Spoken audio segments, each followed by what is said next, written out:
Over the last 4 years, we've been looking a lot at the movement of air, the movement of people, and the movement of programs and functions, all in relation to contemporary events and contemporary changes in culture and technology. We've been using a lot of simulation rather than animation. So in the past, we've looked at moving things. But these last 4 years, we've looked at movement in terms of the design of agents or particles and releasing them in a space and seeing what patterns of organization and mobility come out of simulation.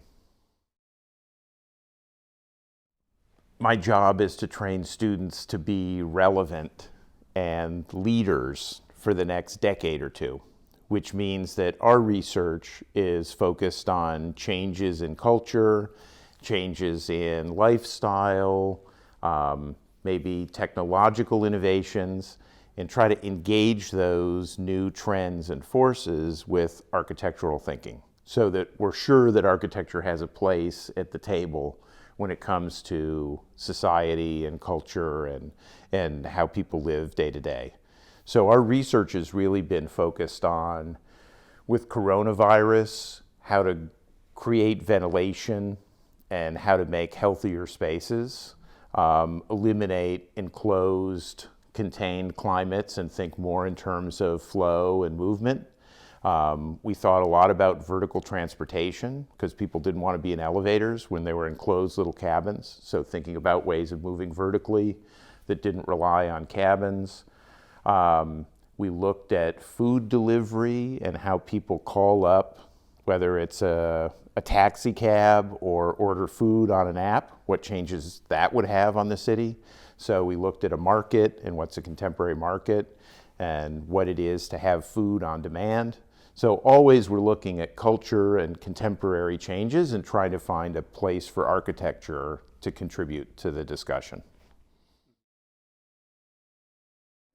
There are two answers to the question of research and design. I've always been focused on the new mediums for design, and to be able to use those mediums, first you have to learn them and become somewhat expert in them, and then figure out how to employ them as a designer.